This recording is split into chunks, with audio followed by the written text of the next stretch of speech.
Uh, recording in progress. You don't look like Brandon at all. It's not 7 days ago I think, said on this podcast, if Brandon Chalmers isn't on here, I'm not doing the show. I did. I lied. I guess I lied. But it's different because you're the boss. Like, we are on your fucking network. Anyone else would, if anyone else asked, hey, can I come on the podcast? I'd be like, I don't know you. Like, I wouldn't even, I don't know who I don't know who else, I don't know who would be important enough to motivate me to break my cardinal rule of the fucking Do It Cast, except for the boss man. So like, Brandon Chalmers is officially on notice right now. I'm laying the gauntlet. I'm taking your place. Do I get to do the intro? Yeah. I mean, yes. If you have something prepared, you can do the intro. I don't have anything prepared. All right. Well, I will do the intro then. I'm trying to think of what other shit we talk about in the cold open. Like normally it's camera or gear stuff, but I got a new web camera that's actually in HD. Last time I was on the show, I was in like, you were on potato. It was really bad. I was very embarrassed to be on here. I don't know what happened. You were on potato cam. Tell us about your new toy. Yeah, I don't know. It's a Logitech camera. I don't know anything about it. This is why you don't have me on the show, because I don't know shit about like cameras and tech. Is it the fancy, the squarish looking one that's with the built-in microphone and stuff, or is it like one of those long looking ones that you? It's one of those long looking ones. I mean, this sounds so professional. It's like one of those long looking ones. It's got the flap that you can close the camera so the government doesn't spy on you. Got myself a new Blue Yeti mic. I'm like trying to be professional now. What kind of Yeti is it? Is it the mini Yeti or like the 2.0? That's the big ass one. It's like the big ass silver one. I hope I didn't say this is what's going to be fucked up, is that like if the audio, once it actually goes out into the world, is like real shitty. It sounds better. There's still a little echo, but like, we're not going to get into like setting up bass traps in your fucking toy room. That's just not what we're going to do right now. Like, yeah. I mean, having a big glass wall behind you as a reflective surface certainly doesn't help the audio quality. And not a good look. And the fact that your microphone is so far away from your mouth doesn't help the isolation. But I'm sorry. Should I be here? Is this better? Well, now you're blowing out. So like, this is why I don't come on this goddamn podcast. I spent some time as an audio engineer, so I know enough to get in trouble with this shit, to know that also my room is not set up properly in terms of like recording audio, because like there's a naked corner up in there, there's a naked corner up in there. I don't have any soundproofing anywhere. The only thing I have is like a stack of cardboard boxes in the closet that I'm trying to get rid of, but I mean that's sort of deadens the sound coming from over there. But I don't know, there's like, we got cool ass toys in the background. That's all that matters. Yeah I have like plushies, and I have my P-Lander Z poster. That's all I need. Yeah, exactly. I mean, if you're watching this on YouTube, you don't give a shit either, right? Yeah. Like, yeah. Who cares? Nobody gives a shit. The one person who comments on the regular, he noticed that the audio sync has been kind of off, so I'll have to take a look at that when I. Is that a Zoom thing, or is that just a? It's probably a Zoom thing. We used to record out of Discord, but I thought the sync in the Discord was bad. So maybe the Zoom sync is still off. I don't know.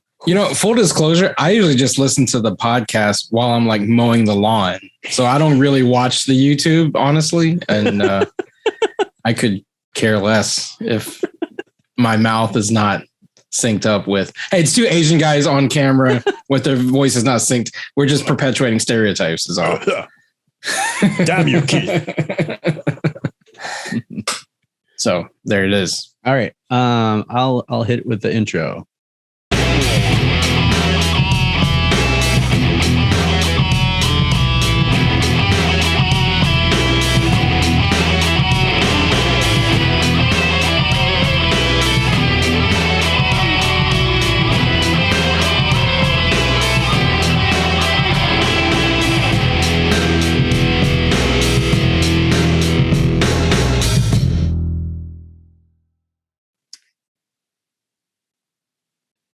once again, much like Bruce Leroy walking into the Sum Dum Goy and realizing that the fortune cookie has no fortune, you have found your way to the fucking Do It podcast, part of the Hard Knock Media podcasting network, invented by one Keith Chow, our very special guest. If you are watching the YouTube, no, Brandon did not suddenly turn Chinese. I was going to make a turning Japanese joke because there's that song, but no one did a turning Chinese song. I'm sorry. It's okay. But Keith Chow, will you tell the people who the fuck you are? I think I did this before, but I'll do it again. Finally. The millions. No, I'm Keith. Of fucking Do It podcast listeners. I've come back. And no, I got the call and it was like, hey, Brandon's on vacation. Do you want to be on the podcast? And I was like, but you said no, but I'm more than happy to be here. I'm happy to be the NOC representative to make sure you don't fuck it up for us. Well, the topic I wanted to talk about was musicals, and I it's something that's not in Brandon's wheelhouse. So like, I've heard. Yeah. So we're gonna, like, if you've seen the title of this episode, it's all about musicals and stuff. But before we get into that, Keith, my friend, my good friend, inventor, president, creator, emperor of the Nerds of Color. To be the man, you gotta beat the man. Keith, what have you been geeking upon? It's funny. Well, so I'll save it for the actual discussion about musicals because I actually just watched a musical on Apple TV called Come From Away, and we can talk about that. Okay. So the other thing that I've been geeking on lately, so I've been, my whole family and I have been binging through a show that's really old at this point. It's about 10 years old, but it holds up surprisingly. We just finished the first season. It's a show called Person of Interest. Have you heard of it? I have heard of that. It stars Jim Caviezel and Taraji P. Henson and Michael Emerson. And they basically, we were just talking about webcams that are always spying on you. And it's a show. It was an old CBS like procedural, but it was really cool because it was, like great action, great mystery. But the interplay between all the actors was really great. What's so cool about that show? First of all, it was created by Jonathan Nolan, who's Chris Nolan's brother. Who went on to create Westworld. He's married to Lisa Joy, and they created Westworld together. But this was the show before that. And what's really cool is that a lot of the actors on it are, since we're talking about musicals, went on to be famous Aaron Burrs, for example. Leslie Odom Jr. shows up as a villain. No shit. In season 2. So it's like, it's just kind of cool to go back and revisit. Now we're watching with my daughter, who's a huge musical fan. And so she's like, oh, that's Aaron Burr, and M'Baku from Black Panther plays a villain in the second season. It's just kind of cool to see all of these actors. I wish Jim Caviezel didn't turn out to be like a QAnon crazy person because he's so good on the show. Yeah. It's like the Batman show I always wanted, right? Because it's basically the premise is Michael Emerson, if you've seen Lost, he's this like nebbish, like nerdy guy who invented this machine that spies on every American constantly 24/7 to look for terrorists in the wake of 9/11. So basically this. Yeah, basically your iPhone.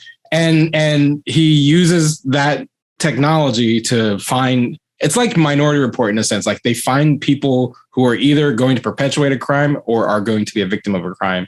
Mm-hmm. And he sends Jim Caviezel's character in to save the people. And it plays very much like a Batman show. Like Jim Caviezel is very like he's got this gruff voice and then Michael Emerson's like Alfred in his ear. And it's the best Batman show on TV. But yeah, Jim Caviezel now is a crazy person, and that sucks because now we're going back and watching the show, and it's like, oh, every time I see it, I remember the dumb shit he says on Twitter. So. I remember you're nuts. But it's a good show. I would recommend it. It's on HBO Max. You should watch it. Oh, nice. Person of Interest. Person of Interest. Okay. Oh, and you would appreciate this since you love to, ship characters who are gay for each other.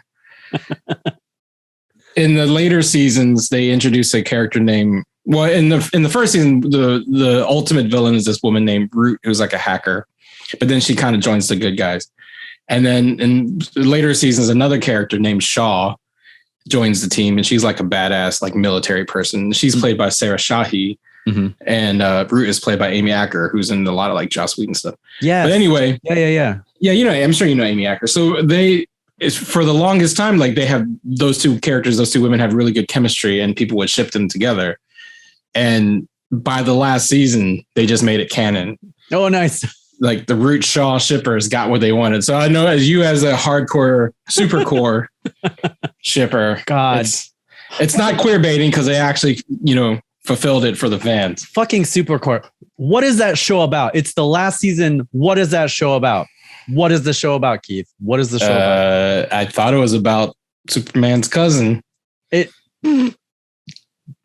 And like, I got no idea. I stopped watching Supergirl honestly after season like 3.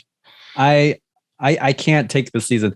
I'm not watching it, but I'm listening to a podcast that does like episode breakdowns after every time, because I can't fucking sit through an hour of them not making out. Like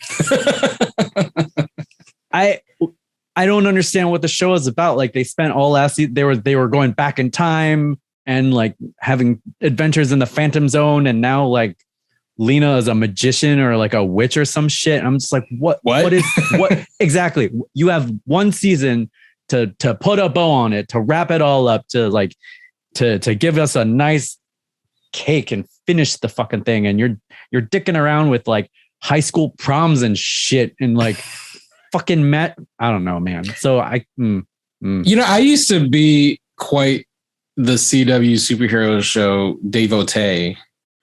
I mean, I'm talking about like before the Arrowverse. Like you can see the Smallville pops behind me. Like I was down from 2001, and but yeah, the last couple years of CW super, I haven't really dug too much. Like the Flash has gone off the rails the last few years. You know, thankfully Arrow was like put out of its misery. Yeah, every Flash season is them fighting another speedster. And Barry not learning what he learned from the last season. Like, it's my way or the highway. Oh, if you do things my way, everything gets fucked up. Okay. All right. Next season, it's my way or the highway. I know better than all of my team. I'm better than all of my team. I'm the Flash. I can teach you how to do it. Oh, that gets fucked up. Okay. Next season. Okay. It's my way. And like, how many evil speedsters can there really be? Like, yeah. And, you know, I'm not a huge Flash comics reader, but like, does he just fight other fast people like all the time? I mean, I don't know. Like Gorilla Grodd, I thought was like a guy he could fight more than. I mean, but you know, every time Gorilla Grodd shows up, it's like the same damn thing too. It's like he's got the thing on the head. I got the thing on the head. I'm really smart. Monkey. Pretty much. I will say that like their King Shark was like the first time King Shark was like put in the mainstream, right? Like, yeah, Suicide Squad has the Flash to thank for like people even giving a shit about King Shark. You know? Well, also the Harley Quinn cartoon. Right. I mean, King Shark is having a moment. You know what I mean? Like, it's so crazy because, you know, as a longtime DC Comics guy, it's like there are certain characters that you're just like, this guy will never like catch with other people. Yeah. And like King Shark, he's like one of the dumbest ideas ever for a character. He's like a human shark. How dare you, sir? It's a human shark and he's royalty. How dare you? How dare you? Sure, I'm wrong. As a DC stan, how dare you? No, I love it. I love that he's a stupid DC character. And now he's like, you know, the Groot of the DC universe, right? Like people like they shouldn't be, but like 6-year-olds know who King Shark is, which I don't, you know, they shouldn't be watching Suicide Squad or Harley Quinn, but no, especially not Harley Quinn. He's a popular character now. His toys in the aisles at Target and Walmart. The Harley Quinn cartoon is strangely more bloody than Suicide Squad. And Suicide Squad is very bloody. It is very bloody. It was good though. I liked it. I had fun. Polka Dot Man. That's another one that I was like, wow, good for you. You put him in there? Nah. But he's pretty good. Yeah. Dave Dastmalchian. He's one of those actors You know, he's got like the nerd triple crown. You know what I mean? He's been in Marvel, he's been in DC, and Flash. Yep. He was Abracadabra. He was in The Dark Knight. Like, that's the first time I ever saw the guy. David Smolshin played like one of the crazy people who follows the Joker that Batman kidnapped, or Harvey Dent kidnaps. Mm-hmm. And what else? And he's in Ant-Man. He's the Baba Yaga guy. Yeah. Ant-Man. He adopted a stray cat that met him on set. Like, oh, really? The stray cat kept coming up to him, so he adopted him, and he got the costume makers to make the cat. I saw the little polka dot man costume for the little. He's a cool guy. I'd like to get him on the podcast one day. If you're listening, Dave DeSmolshin. I'm impressed by like all the celebrities that you managed to get on the podcast or on the network. Like, do you just reach out, or do they have press people that like? Yeah, it's a bit of both. I mean, I cannot take any of the credit for that. Like, we have a hardworking team of people at the Nerds Color over the last several years now, but especially in this last year, we've just been cranking out so much good content because of the hard work. And let me shout out some folks, because you guys always shout me out on here and it's a little embarrassing, but all praise due to Laura Sirico, who's the managing editor of Nerds of Color. And she's the one she's like queen of Hollywood, gets all of the contacts. Gets her name quoted in like Shang-Chi, advertisements. Oh, shit. Mike Manalo, he's been doing it up for us. Sophia Soto has been doing it up for us. Adonis Gonzalez. Jamal Michelle has been our video game editor. So he's been doing a lot of content, runs our Twitch channel, so where he streams video games. So yeah, so because of the hard work of those people, not me, I'm just back here just like making sure shit don't break. Making sure you guys are actually, your podcast is the one I'm the most micromanaging. I'm like texting Jamie, like, I can't believe you said that. But because of their hard work, studios do reach out to us. And let me set the record straight. Cool. I don't know if I set this record straight on the podcast before, but I think Brandon, yes, I'm calling you out again, Chalmers, gave us some shit for not getting you guys Fast and Furious interviews.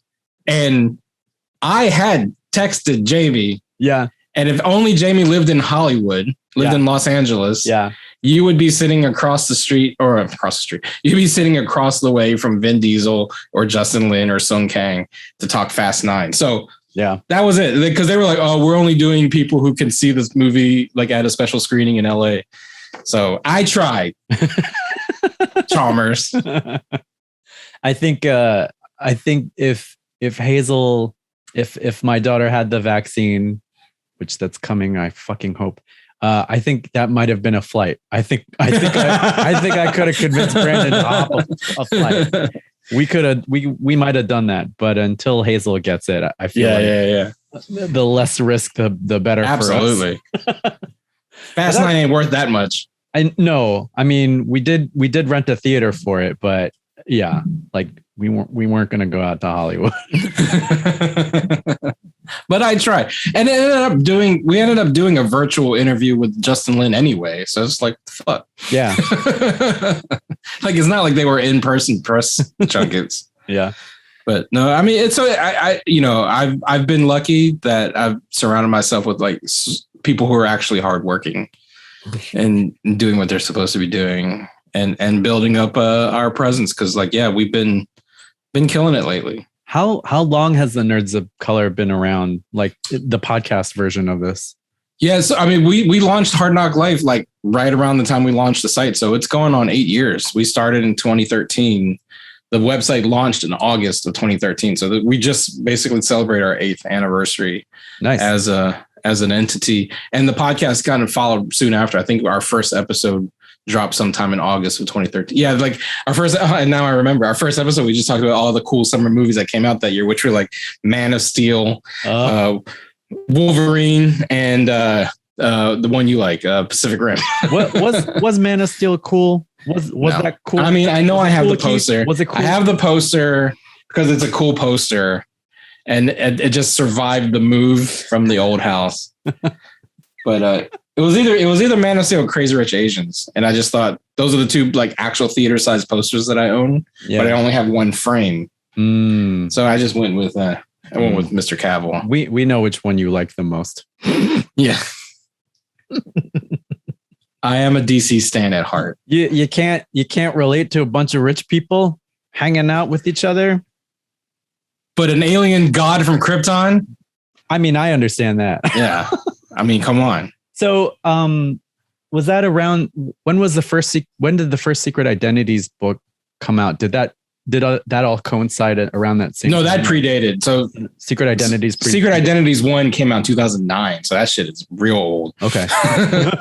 The second one came out around that time. Like you and I met around the time I was starting Nerds of Color, because the second book came out in 2012. So I guess we met in like 2011. Yeah. If the book came out in 2012. Well, that's not true, because like if you know how our team works on Secret Identities, those books come into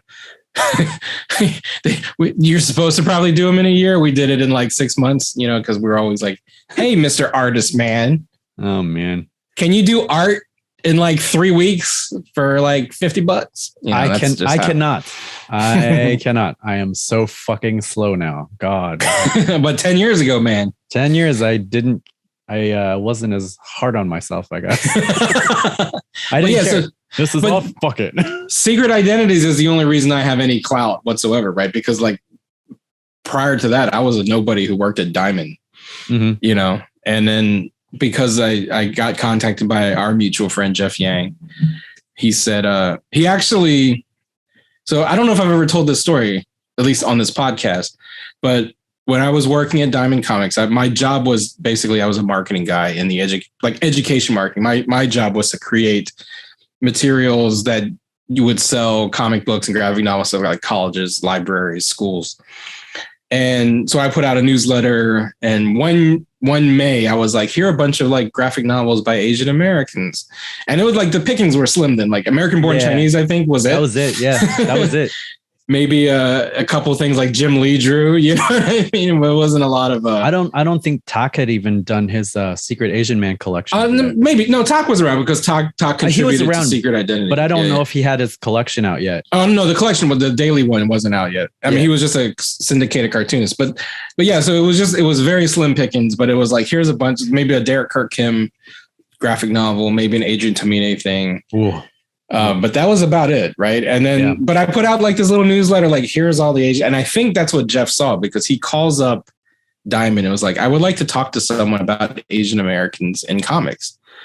And then we have one Asian American working at Diamond. His name is Keith Chow. Basically, well, like the funny thing is our PR person at the time was, she fielded the call, and she was like, some guy named Jeff Yang wants to talk to you, I think. And I was like, Jeff Yang. And now, so if you guys aren't familiar who Jeff Yang is, we all know each other. Yeah, everybody knows each other because of him. He's like the central figure in like all of Asian America. But so he's famous now because he's like, Mr. Culture critic guy when it comes to Asian America. His son is Hudson Yang from Fresh Off the Boat, by the way. So like he's probably more famous. His son is more famous than he is. Come on. Exactly. Let's be real. Let's be real. Hudson is the famous one. His son could put him on, but like, Yeah, exactly. But back in the 90s, when I was a college guy, starting my own Asian American club at Old Dominion University, Virginia, I was very super influenced by A Magazine, which was founded by Jeff Yang, which was like the only Asian American magazine back in the 90s. And so like to hear like he wanted to talk to me, I was like, yes, I'll take the call. And then so he interviewed me just about like, Asians in superhero comics and why there's so many like creators, but like, and fans, but no characters, right? This was back in, again, the late 2000s. We're in a golden age now. Like there's a Shang-Chi movie, like there's 3 superhero, like martial arts movies in a row in 2021. Like we couldn't even get a fucking comic book in 2008. You know what I mean? Yeah, that's true. Like we would speak at colleges, like name an Asian, who's your favorite Asian superhero? And no one would like raise their hand because like there aren't any. I really like Sun. Does he count? Silver Samurai count? Psylocke? How about Psylocke? I love Psylocke because it's one of the very few examples of Asian washing a white character. I love it. They take Betsy Braddock and put her in a ninja. I mean, we claim her. I don't, even in our golden age of superhero comics, I know a lot of people like, we don't want Psylocke. No, I want Psylocke. Give me Olivia Munn. I'll take a Psylocke any day. She's got that like fucking the side blade or something. Make your head explode. Come on. Who wouldn't want that? And she's a ninja. Like, I love me some ninjas. So we got to talk and then, towards the end of our conversation, he was writing for the San Francisco Chronicle at the time. And towards the end of our conversation, we were just like, oh, I got this real cool idea for an Asian superhero. Oh, I got this cool idea for an Asian. Wouldn't it be cool if we had a book of Asian superheroes? And then it was like, oh, yeah, that would be great. And then hang up the phone. Like, because neither of us have talent. That's the problem. You need talent. You put together 2 big ass books. Well, we're getting there, right? Getting there. I think maybe a month later after that call, I go to a Wizard World Con in Philadelphia. And I see a guy at a booth with a bunch of cool ass Bruce Lee t-shirts. And I'm like, wow, that's dope. Let me check him out. And then we got to talking. I was like, oh, I know a guy named Jeff Yang. We were talking about doing a book of Asian superheroes. Would you be down? And, his name is Jerry Mon. He's like an artist and he's like, gets pitched, I'm sure, like every 5 minutes when he's showing at a convention. Yeah. I mean, you're an artist. I'm sure people are always coming up to you like, here, I got this idea for a comic book. No, I am not that type. They're like, they look at me and they're like, eh. Well, you guys are, don't throw away your shot. If you see Jamie Noguchi at a convention, no, throw away your shot. I'm way behind on my books. Pitch him all your stories. Move the fuck along. Pitch him all your stories. Unless you're Toei, then I'll answer. So Jerry, again, fields all these pitches all the time, but for some reason he was like, I'm very interested. So I was like, oh, now we have an artist on board. Maybe we can make this book real. So the 3 of us met up in New York, put out like a call. And this is in the internet was around, but the internet wasn't around. Right. You know what I'm saying? This was like pre-real internet. Fucking Netscape, Internet Explorer type shit.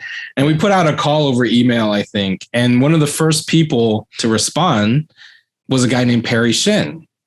And we were just talking about Justin Lin, the Fast and Furious. Justin Lin's first big movie was a movie called Better Luck Tomorrow that came out in 2002, which was like a groundbreaking Asian American film about a bunch of high school kids who like secretly run this like criminal organization out of their high school, as one does, right? And it was this big hit. Like Roger Ebert was defending it at Sundance. It was awesome. And that was the Crazy Rich Asians of like the early 2000s. And Perry was the star and he reached out and he's like, I have this really cool idea too, guys. And we're like, holy shit, Perry Shen, the celebrity Perry Shen, you're part of the team now, dude. We're going to use you to like get our feet in the door. Yeah, exactly. So, and that's how the Secret Identities team formed. And then from there, we did the first book. And then 3 years later, we followed it up with Shattered, where we met you, Jay. I don't even know. How did you come on board? Like, was it just like a cold call? Did I just call you up and like you? Yeah, it was a cold ass call. You emailed me and I was like, sounds interesting. You didn't like the first book though. I did not like the first book. So I remember when that's how I tangentially come into this. Like I picked up the first book because you have to. It's for the culture. It's like, oh, Asian American superheroes.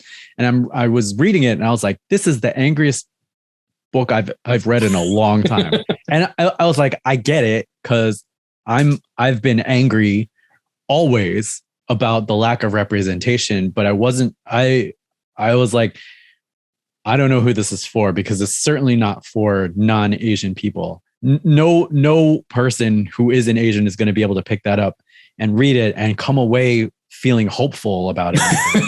Like, I don't know. We should have put that on the back blurb. If you're not Asian, you're not going to get anything out of this. And if you are Asian, you're already upset. So why do you need this to remind you? So I got it because I felt like I needed to be part of it. Because up until that point, like I did webcomics, but I barely talked about my identity because right. I wanted to be one of like I was a self-hating Asian person, so like, I wanted to blend in, like judge me by my work, not by my ethnicity. Yeah. And it's funny because like it's only when I started embracing my ethnicity and talking about it that I started to like actually connect with people and all this other kind of shit. But that's beside the point. That first book, it was rough. And I think I did tell you that at some point. Yeah. I think when I pitched you and you're like, fuck you. I'm I was like, that first book, man. You guys suck.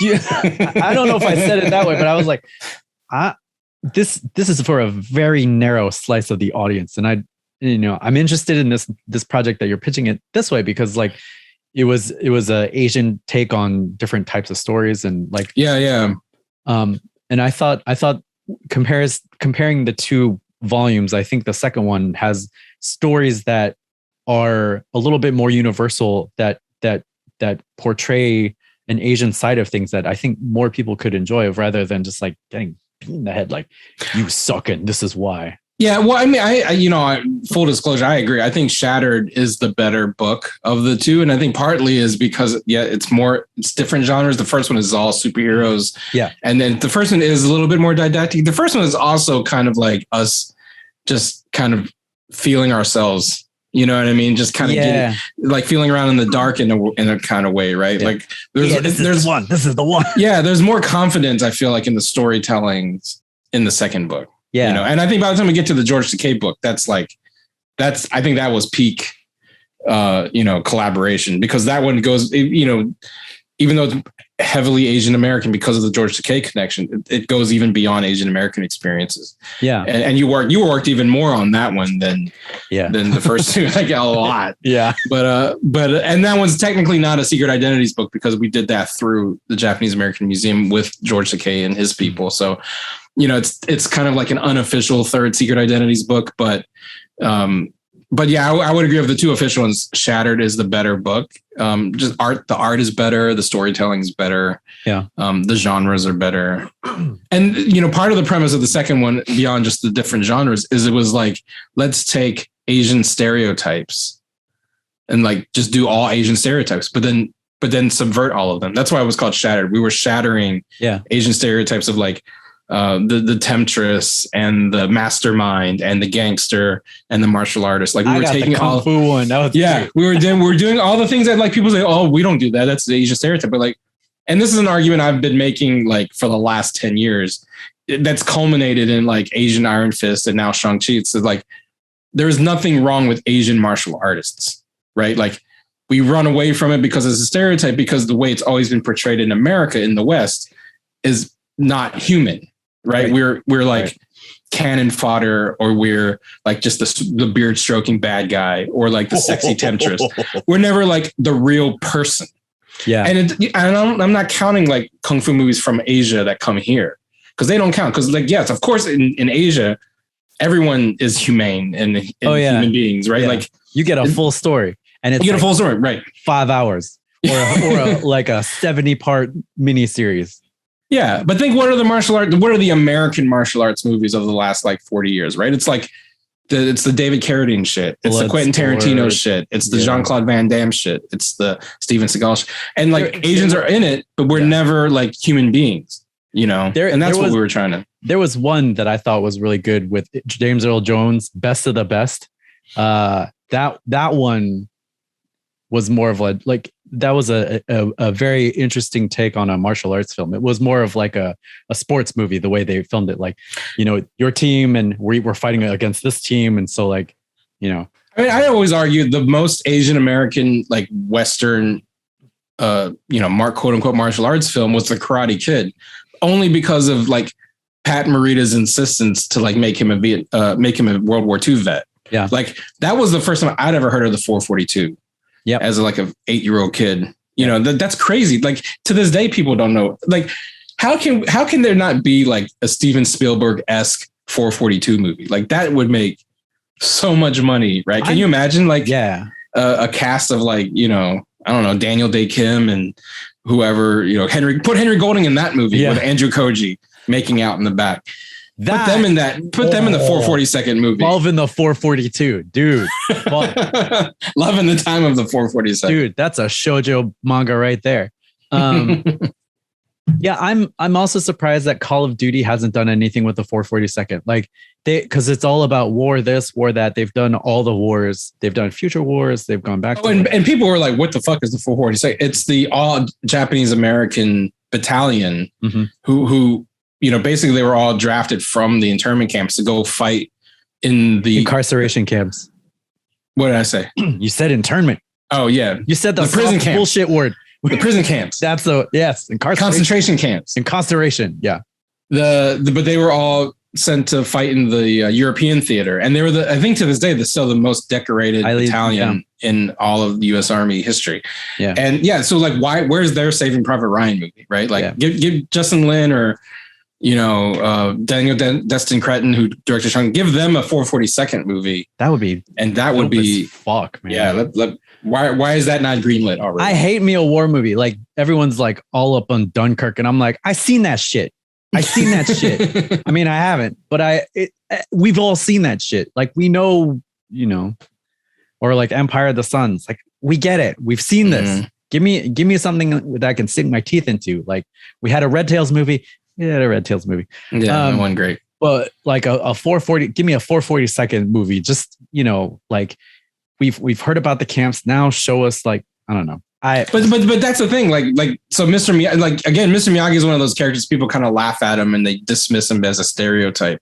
But that was some deep shit in 1984. You know what I mean? Yeah. Like that's the whole scene when he and Daniel are getting drunk and he's remembering his like past in the camps and being in fighting in the war, which I think the the timeline's a little off though, because like my brother and I had this whole kind of like dissertation about how could Miyagi come to America in time to be enlisted in the war because of the age, But anyway, I mean that doesn't matter, especially and then Karate Kid 2 fucks it up because it's like he was also in Okinawa with a wife and shit. That kind of blows up the timeline even. Now we fight. Your teacher teach you how to fight with spear. He teach you how to be coward. So Yuji Okamoto we've had on the Hard Knock Life podcast in the past. Shit. And Tamlin Tamita. Oh my god. Tamlin Tamita is a friend. She rocks a Nerds of Color t-shirt in Lin Chen's movie I Will Make You Mine when she shows up and she's got a fucking Tamlin. T-shirt. Oh my god. Yeah. Oh my god. Talk about like first crushes, man. Serious. Pat Morita's stunt double was Fumio Demura. Fumio Demura did a whole bunch of karate books in the 80s. And like, I know all about that shit because I did karate in the 80s. So we had all of them shit. We had all of them books, all the Fumio Demura, like Karate 1, Karate 2, like all that shit. There was like a cool documentary about him.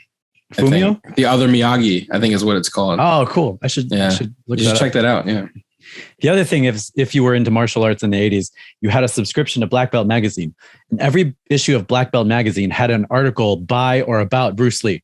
It could have been, it was like, and then every once in a while they would do the feature issue of Bruce Lee. But every single issue of that magazine had somebody talking about Bruce Lee or breaking down a Bruce Lee technique or Bruce Lee did this or Bruce Lee did that. Even in the back pages, like I would flip through the magazine. I'd be like, I don't see the Bruce Lee article yet. I don't see it yet. Oh, there it is right in the back. They tried to hide it, but every issue of Black Belt Magazine had something about Bruce Lee because he was our first Asian American fucking superhero. Yo, yeah, for sure. To this day. And that's what's so like pissed me off about Once Upon a Time in America. The movie, the Quentin Tarantino movie, where like there's this whole scene where Brad Pitt's character kind of like spars with Mike Moe playing Bruce Lee. And I think the misperception that like why people were upset isn't because, quote unquote, Brad Pitt beats him in a fight. It's because the way Bruce is depicted in that movie. I don't know if you've seen the movie. I have not because of that. Yeah. The way Bruce is depicted in the movie is he's a clown. He's a buffoon. And it's not like, I don't care that a fictional guy beat Bruce Lee in a fictional fight that never happened. I care that, to your point, the one icon of Asian American history, not just movies. Yeah. Like he is an icon to us as people. Yeah. Gets treated like a fucking buffoon. Yeah. And that's what didn't sit right with Shannon, his daughter, and didn't sit right with most. I mean, I'm not every person, but most Asian Americans do complain. And this one here talking right now, that's why I can't say. And the thing is that Quentin like doubled down on it like, in his book tour recently, where he's just like, yeah, Bruce Lee was an asshole and stunt guys hated him and blah, blah, blah. You know why stunt people hated him? Yeah, he might have been arrogant, but like, think about it. You're a 5'8" Chinese guy trying to make it in Hollywood. Yeah. Of course, people aren't going to like you. You have to talk a big game and you have to kick everyone's ass and they have to know it. It's like, I mean, he's basically calling him an uppity Chinaman. You know what I'm saying?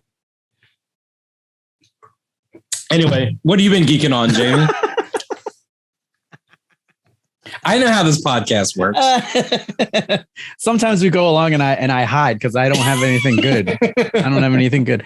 So if you have a child of elementary school age, you may be familiar with a toy called the Poppet, and the Poppet is a row of bubbles that are out of like a silicone rubber, and you pop it on one end and it comes out the other end. You pop it. So like you have rows and rows of these things here. I'll show you. So this is what a Poppet looks like on the camera. I like that rack focus. That was awesome. Oh yes. It's the Sony ZV-1. Will it do it again? I think there it goes. There it goes. So some genius company put the Poppet, which is like the biggest toy for elementary school kids today, and mixed it with a fidget spinner. Nice. So the cool thing for elementary students 10 years ago. Yeah. So it's fidget spinner and the Poppet. And I was like, I only know of this because one of Hazel's friends had one and she was showing everybody like, check out this fucking thing I have. So I had to get them. Direct quote. Yeah. Right. 10-year-olds curse like a motherfucking storm out there. Like I have to tell Hazel, don't say what that girl is saying. Hazel tells me to stop cursing because she's like, Daddy, that's too much. Hazel, go to bed. Now I got to go do the fucking Do It cast. Okay. So go the fuck to sleep. Yeah. They can read my all of Hazel's friends can read my bracelet. So I'm like, it's a bad word, but it helps motivate me. So my geeking on is not very interesting, but it's like, it's more stupid toys and stuff. No, hey, look at my background. I love me some stupid toys. I was geeking out about should I? No, yeah, you should. Well, it's not really a toy. Is it a statue? No. Well, now I'm fucking curious. Keith has left his seat. He's going into the back. He's grabbing a box. There's something else he's geeking on. I don't really want to talk about Shang-Chi because of all the stuff that's happening in the world. You don't want to talk about Simu becoming the main character of Twitter? No. And then Aquafina becoming the side character of Twitter? I do not. You don't want to talk. Is it because it's complex and layered and very? Yes. And it's a conversation that can't be had on Twitter, yet people insist on having those fucking conversations on Twitter. We can have a conversation, just not when you ask me about it in the thing. So anyway, in Shang-Chi, the character of Shang-Chi. So when the toy came out, and the action figure is right behind me there, and I already put my headphones back in, so I'm not going to get up again and get it. But when the toy came out, and I remember looking at it going, is he wearing Jordans? Huh, that's interesting. And I put the toy away. Then I go see the movie, and he does indeed wear Jordans. So I went out. Oh my God. And I got the pair of Shang-Chi ones just because I could. And I feel like they're going to be like really expensive one day. It's intersectional representation. That's amazing. Yeah, I got the Shang-Chi one. They're not officially Shang-Chi ones. They're just a random pair of Jordans that he wears, and now they're going to be. I'm calling them the Shang-Chi ones from now on.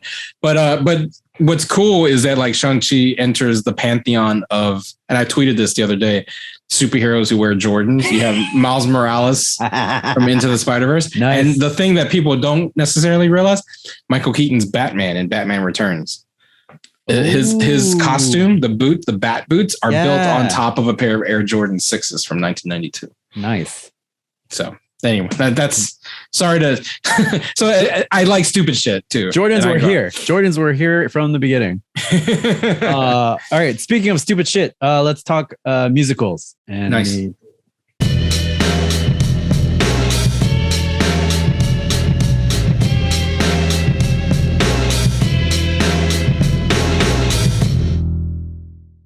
For once, we have a topic. Normally, it's just we catch up and we go because Brandon has a bedtime because he turns into a pumpkin after like midnight.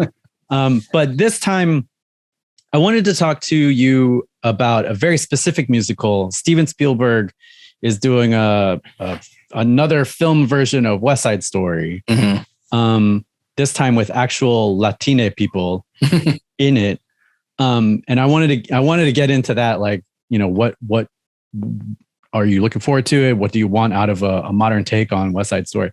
But I'm curious, when did you get into musicals? Did you get into musicals because of your daughter, or have you always been into music theater?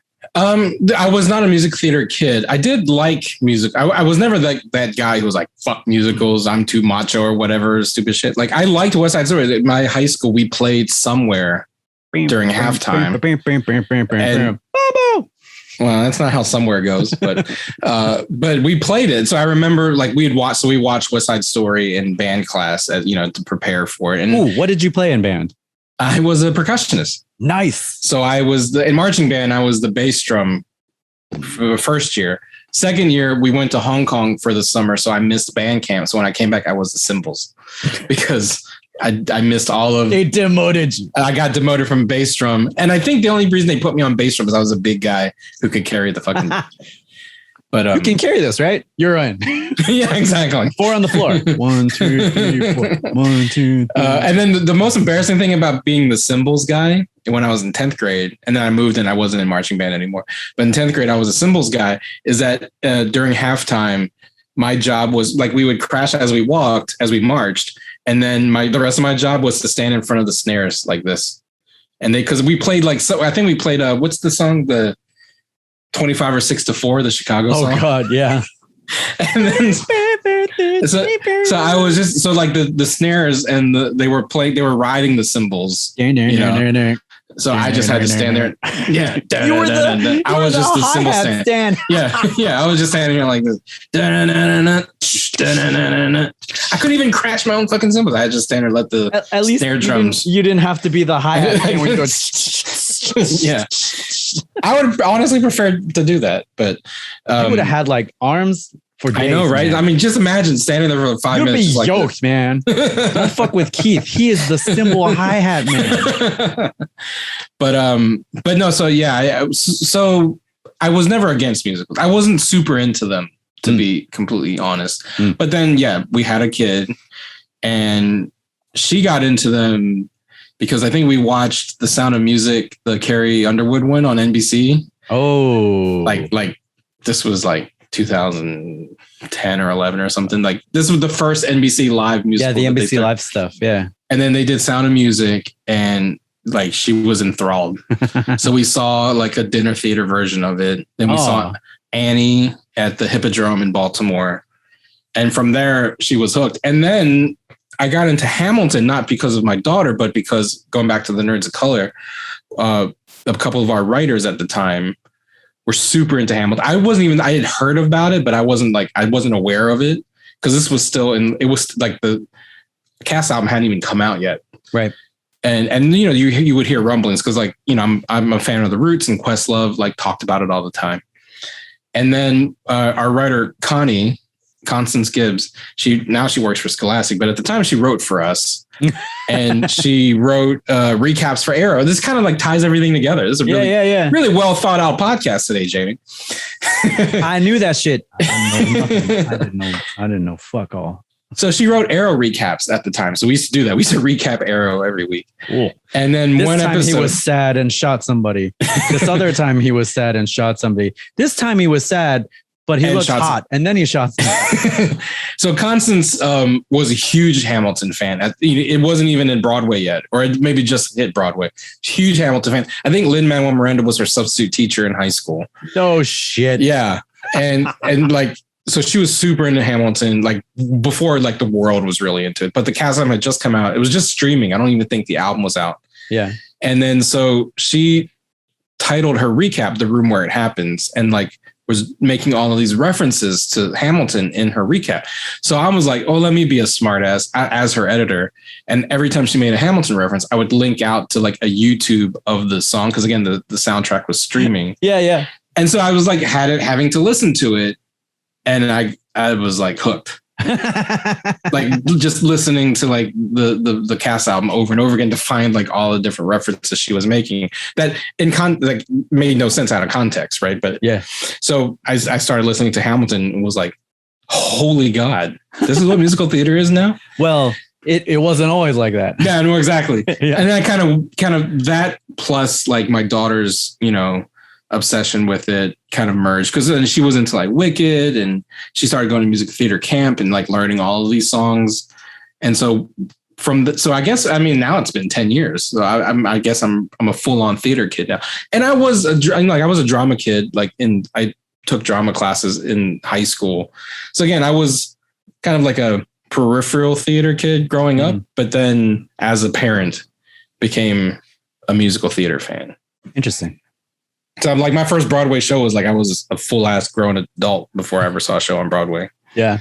Well, it's hard to get out to Broadway, man. Well, yeah. That's the other thing. It costs a lot of money to get out to Broadway. Like there are theater fans who've never seen a Broadway show. That's true.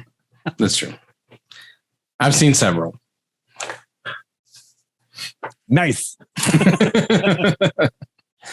about you? Were you always a musical theater guy? Yeah. My mom really liked musicals, but she liked a lot of the classic stuff like Rodgers and Hammerstein and stuff. So that would be in the background as I was growing up.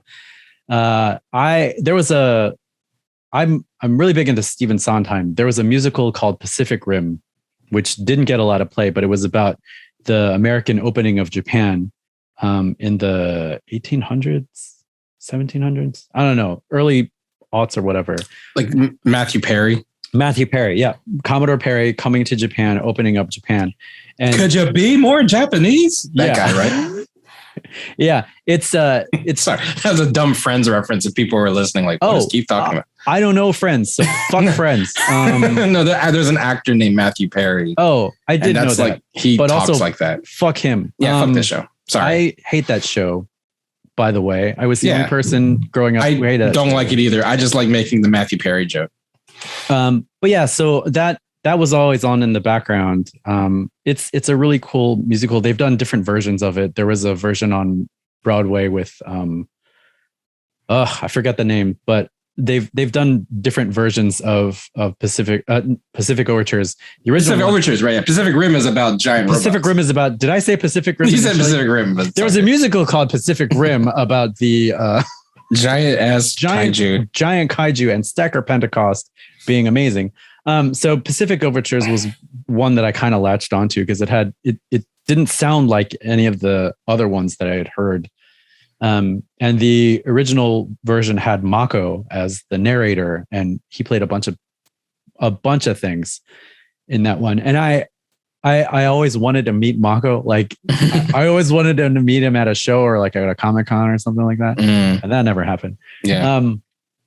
So I was aware of Stephen Sondheim, and then in the 80s, Phantom came out, and that was huge with a whole bunch of people. There was, Phantom, Les Mis, Miss Saigon. I don't actually know the music from that one, but like there was a kid in my kindergarten or my daycare who was in a production of Annie. Oh, wow. So like I knew people who were in theater. I listened to the shit all the time. I heard a lot of it. And then in high school, our theater group did Into the Woods, and I was in the pit orchestra. I played violin. So I've heard that shit all the time. The cast recording, we did our own version. So I've been around musical theater. Did you like the movie? You ever see it? There are parts of it that I really enjoyed. I like Glenn Close as the witch. She's having Meryl Streep. Meryl Streep. Yeah. I'm getting my old white ladies mixed up. Meryl Streep. Meryl Streep was great as the witch. I really liked the baker's wife. Emily Blunt. I am blanking on names tonight. That's why I'm here. Yeah. That's why I'm here and not Brandon Chalmers. Yeah. Because he wouldn't know who the fuck. He'd be like, I don't know that lady. He didn't. I guarantee he didn't watch Into the Woods.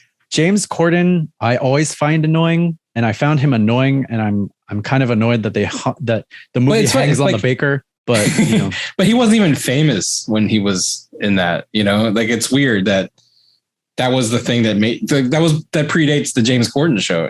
Like that was the first thing I think that American audiences. Anyway, so you were always a theater kid.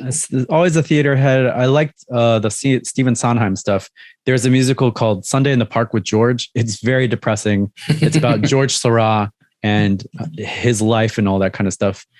Apparently that was like a workshop done with Mandy Patinkin and Bernadette Peters. And they kind of workshopped that musical. They wrote it along. Stephen Sondheim was writing it as they were working on it. So that one is really cool, but that one hits way too close to home being an artist. It's just like, is your work going to live on after you? Like, what is it going to mean to other people? And how are you going to destroy your life making this beautiful work? I'm like, this shit is too fucking real.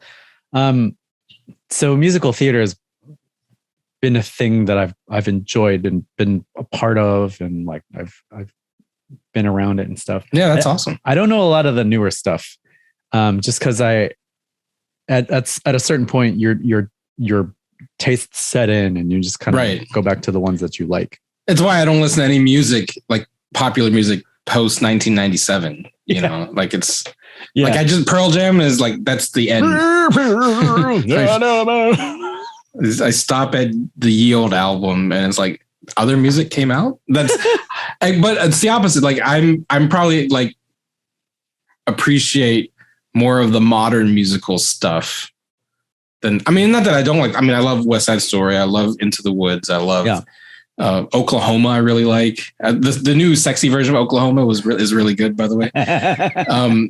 But I really like Hamilton and Hadestown. I think is my favorite musical, and that's a fairly recent one. The thing I wanted to talk about earlier is a show we just watched. It's on Apple TV Plus. It's a pro shot version of Come From Away, which is a newer musical, which is really cool because they one, and you talk about like how hard it is to see Broadway shows. I wish there were more pro shot, recorded musicals of the original Broadway cast that's available. Like Hamilton is on Disney Plus, and now Come From Away is on Apple TV Plus, because it's one of those things where it's like, I get like the actors equity piece, but like, it's difficult because every show that's ever been on Broadway has a pro shot version lying in an archive at the Lincoln Center. Open that shit up, man. Yeah. Put them on streaming. Make that money. Do you know how many people would subscribe to a musical only streaming service and still go to the theater? Like that's and they would thing. Still go to you would still get the money, but you would open it up to so many more people, and they would watch it all the time. Like you go to most of us who don't live in New York, maybe go to a Broadway show every 5 years, if that, but like having access to that in a subscription form, streaming always? Are you fucking kidding me? No one's subscribing to Paramount Plus. No one's paying Peacock money if you can see Peacock for free. Everyone who loves musical theater would rent the shit out of that. Like they would buy pro shots, they would stream pro shots. It would totally upend the whole slime tutorial YouTube bootlegs. You know what I mean? Like, I am a perpetrator. I have watched one or two YouTubes of musicals. I saw a YouTube bootleg of Love Never Dies. Did you ever see the Phantom of the Opera Part 2? I've seen Love Never Dies live. Why? Why did you do that? Why did we were invited by friends. They're like, "Would you like to come to a musical?" You should have told them to give me the money instead. Because man, never dies. Man, it's like what if the rapist was a good guy? They retcon a rape scene in that. This child speaks only in song. I wonder whose child this is. It's Christine, like I hate that show. I hate both of those shows because Christine deserved way better. Hashtag Christine deserves better. She gets shit on just for being there, just for having a good voice, being pretty. She dies. I feel bad for Raul. I don't. Fuck him. He turns into a drunk mess in the second one. No, I'm talking about in the first one. In the second, he's an abusive whatever. In the first one, maybe. But like, it's like Superman Returns, where you realize that Superman roofied Lois and put a baby in her, and then like dipped to Krypton for 5 years. Yep, that's the Superman movie we're gonna watch. Yep, it's like what they did with Snake Eyes. He's an asshole. I'm supposed to like the asshole. Yeah. So West Side Story. The West Side Story. So yeah, West Side Story. The musical is by Leonard Bernstein. Leonard Bernstein. God damn it. Leonard Bernstein. Lyrics by Stephen Sondheim. Mm-hmm. And initially he didn't want to be credited, and he regretted that for a long time. But lyrics by Stephen Sondheim. That's probably why it's one of my favorite Rodgers and I keep saying Roger Hammerstein, Leonard Bernstein musicals, because like it's got the cadence that I like to hear from Stephen Sondheim, the way the internal rhymes and the internal fast. Yeah. It's got a storied past. There's a theatrical version of it that we've all seen. Natalie Wood. Yeah. There's like one Latina woman in the entire cast, and there's heavy brown face on. But it's Rita Moreno, so she's a goddess. Yeah. And I think, we mentioned Lin-Manuel Miranda. I think in the last 10 years or so, he rewrote the Spanish lyrics. We saw that one at the Kennedy Center. And that was fantastic. The new West Side Story. Now. So, and I wonder, I would assume that the Spielberg screenplay would be based. Tony Kushner wrote it, but it's like, come on, it's a, what are you going to write? What did Tony Kushner add to? Yeah. What did you? Leonard Bernstein and Stephen Sondheim. Yeah. You know what but the new version, the new screenplay, I wonder if they retained like the Miranda translations for the Spanish. But what I've always wanted from West Side Story. So West Side Story is basically Romeo and Juliet is set Puerto in Puerto Ricans versus Americans and stuff. But they're Irish. They're Irish, right? Maybe. Yeah, the Sharks and the Jets. Yeah, the Sharks and the Jets. And the Sharks are Puerto Rican, or the Jets are Puerto Rican. Jesus, it's been so long. I don't remember. Yeah. Anyway, I think it's Irish. When you're a Jet, the Jets are the white people. The Sharks are the brown Puerto people. Rican. Yeah. And there's a racial component to it. Kind of. The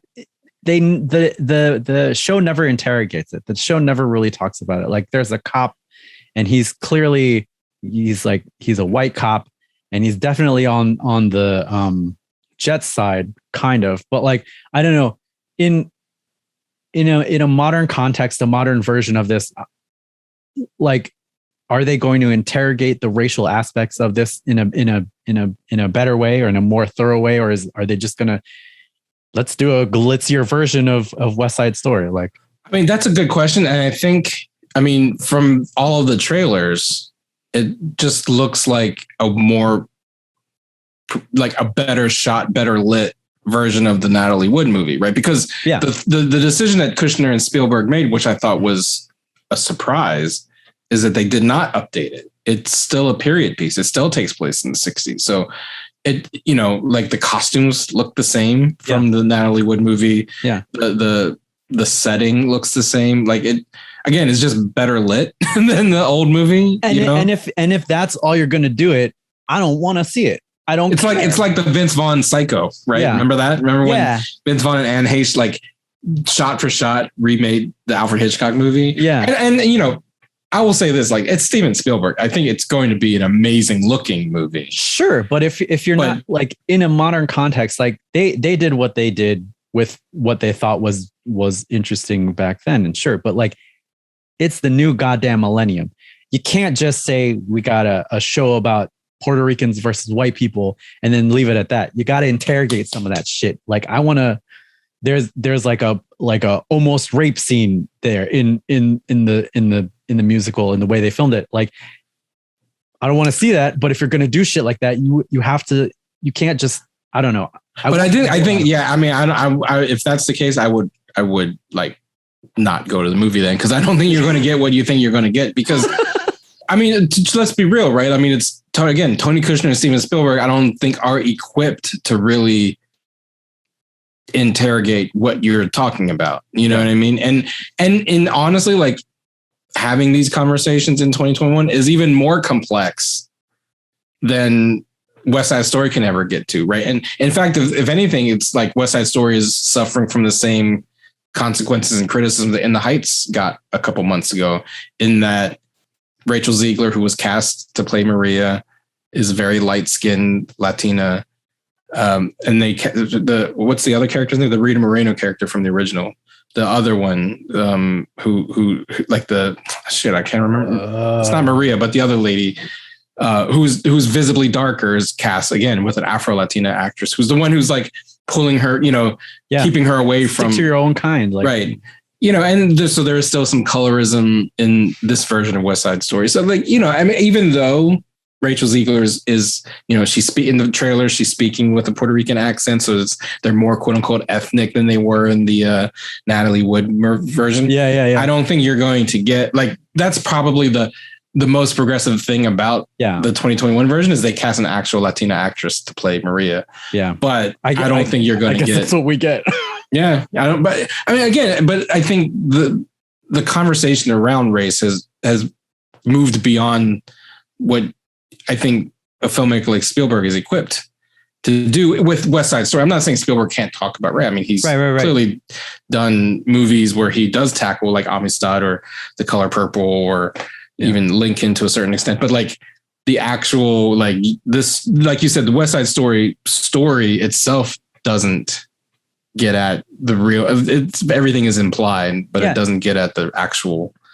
Yeah. And I mean, I guess it's revolutionary to cast brown people in a movie ostensibly where half of your cast should be brown people. And I guess that's a revolution in and of itself, but that's crumbs in the new millennium. That's crumbs in the that's what I'm saying. Like In the Heights, which was all Latino, right, got criticized for not casting Afro-Latino. Yeah. Dark. And I think I know I said I wasn't going to wade into some of these like Twitter conversations, but I think what got lost is that it became like, it's like a game of telephone. The criticism became they didn't cast any Afro-Latino. And it's not true. Like Nina, the actress who played Leslie Grace, who's going to be Batgirl in the DC universe, is Afro-Latina. She's Dominican, but she's very light skinned. So like the criticism, which started as like there are no dark skinned Afro-Latina actors in the movie, became there are no Afro-Latina actors, which erased the fact that there were several Afro-Latina actors.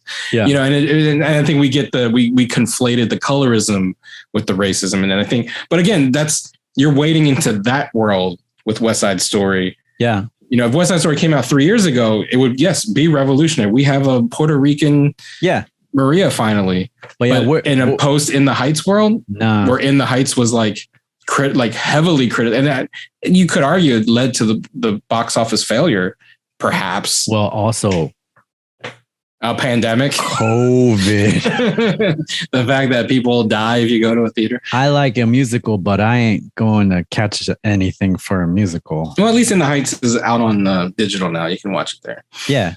But I mean, I think I'm not, and I would never say you're asking too much, but you're asking too much if you think this movie is going to give it to you. And that's kind of when I saw this trailer, I was like, what is the point of this? I get it that there are going to be brown people in it, so yay, but who gives a fuck? Like, if you're not saying anything really new with this, just watch the old one.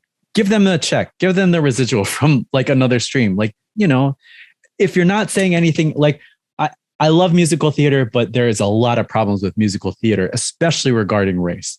And if you're not going to use this moment, like it's 2021, we're still in the middle of a pandemic, but like all the shit that's been going on, you can't just drop it and say, hey, we did this great thing and then run off. Like, I don't know. I feel like if this unintentionally so, West Side Story has a huge racial component to it, and you can't. And in this day and age, if you don't treat that with some sort of respect or interrogate it a little further, I don't know. I don't know what the point of this is, and I guess I think I might be asking too much. Yeah, I think you're asking too much. I think it's more, think of it as like any Broadway revival, right? Like when they revive shows on Broadway, it's not to bring anything new to it necessarily. Yeah. Unlike, like I said, Oklahoma, though, the Oklahoma revival is like mind blowing compared to like the original Oklahoma. Like you should check it out.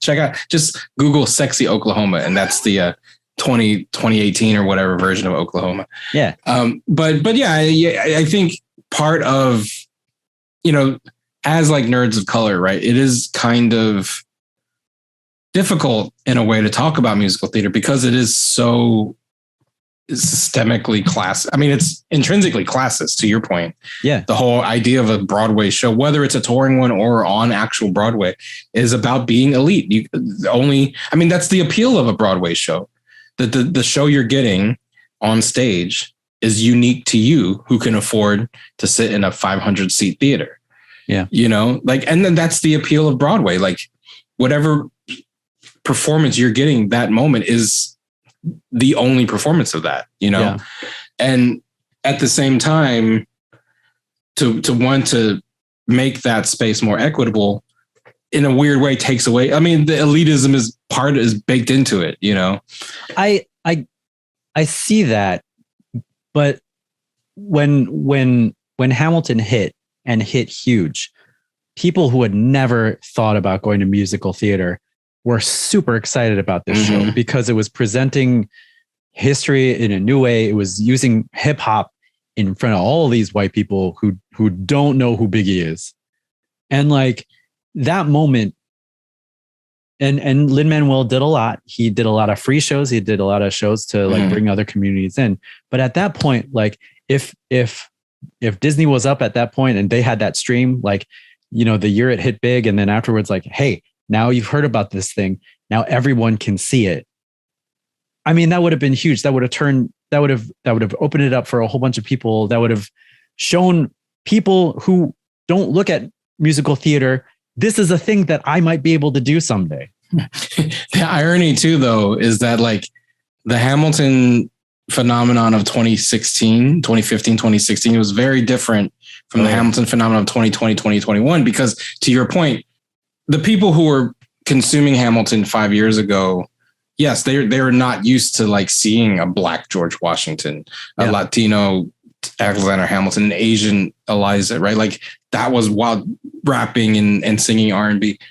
But then when that show, which was limited to probably hundreds of thousands of people, became open to millions of people on Disney Plus, again, it's that same kind of like backlash, like all of the conversations, like, why are we glorifying slaveholders? Why is Lin-Manuel really racist? Like, because again, the nuance starts to like the broader you go with the audience, the nuance, you start to lose some of the nuance and what was revolutionary 5 years ago. And the world changed too, right? Like, Hamilton is an artifact of the Obama era. It's definitely, I mean, and that's why I think if it came out then, and if the Pro Shot came out back then or close to that time period, I think more people would have had access to it, and the conversation would have been different then. I still think people would have gone back in the middle of the pandemic to go back because everybody looked at old shit. Yeah, no, it's true. I mean, and it's funny. We're having this conversation in the midst of Broadway reopening, right? Like Broadway is now fully open. Like all of the shows are back, and they've been performing, and and I don't think any of the attendance has suffered. And they're all selling out. They're still making their money, even with the Pro Shout out. That's why they need their own fucking streaming service. I think that's the what is this part of the show called? The pitch? I don't know. We don't do the pitch anymore. But you don't do the pitch anymore. We talk long enough so that the idea comes out. And we're like, that's what we need to do. This is the pitch. Someone needs to invest in the Broadway streaming service and make $1 billion. Yeah. But I'm down for that. But I also think that like we interrogate everything. Like we interrogate our movies. People's old social media posts. And I think it's good because some of these ideas can be really harmful if we don't talk about it. And like, if you're going to, in the case of Hamilton, if you're going to use hip hop of an art form created by Black Americans as a African American art form, and you're going to ignore the slavery aspect of these slave owners rapping about their history and their cult, like you have to talk about that. You can't just drop that out there and say, hey, this is a creative way to present it. Yes, it is. But let's have a conversation about that. And I think now that more people have access to it, they can have that and talk about it. So that the next time you produce something like that, you can be a little bit more thoughtful in your presentation, or, you know, do it on purpose. And that's the point. And that juxtaposition becomes the point. You know, like, I feel like there are ways to have these conversations that will help make things better. And like, if you do a revival of one of these shows that's somewhat problematic, you have a chance to change it. Like, people do revivals of Shakespeare all the time, and they come with different versions of Shakespeare. Like the race of the cast. They might change the race of the cast. They might change the setting of the production, or they might do it in the olden times. But they're always very thoughtful when they approach something like that, because Shakespeare is old as shit. So of course those ideas are outdated. So let's do a new spin on it. And I feel like a lot of these modern shows could benefit from that. Like, yeah, I mean, you kind of like the modern ones, especially, you kind of see that now. Like Hades Town, the one I mentioned earlier, has a very diverse cast. Yeah. Six, which is about Henry VI's wives, is a very diverse cast. I just heard about that. We just started listening to that. So, I mean, I think to your point, modern Broadway is very much a different beast from like Broadway of the 80s. You know, like to your point about Phantom and Les Mis, like their casts for the last several years have been mixed casts. And I think that's kind of like, you know, the gift and the curse of Hamilton is this, the kind of notion of quote unquote colorblind casting. You know, you can say what you will about what that means to be colorblind, but it did open up like a pool of talent for people to say like, oh yeah, we can have a Black Jean Valjean. We can have a Middle Eastern Phantom. We can have an Asian, you know, Eurydice. You know what I mean? Yeah. Like these can, and you're going to get your money. You're going to sell out. It's going to be great. People are going to fucking love it, you know? Yeah. And like I said, I'm now a huge guy. Like, I just want to make one more plug for Come From Away, which a lot of white people in the show too, but the premise of it, you should check it out. It's on Apple TV Plus. The premise of it is on 9/11, there's this island in Newfoundland where all the planes that were in the air were grounded. Oh, right. And it's essentially like a 90-minute sea shanty. Like the whole show sounds like a 90-minute sea shanty, but it's really good. Like the current Broadway cast has a little bit more people of color in the cast, but like the original cast that's on the Apple TV Pro shot is pretty white. I mean, but again, it's Newfoundland, right? It's Canada. It's like, it's going to be pretty white, but it's a little weird because they're like talking about all these international passengers, but the cast is like 90% white. But yeah, check it out. I had a really good time watching it. One more thing I want to plug also on Apple TV Plus is a show called Schmigadoon.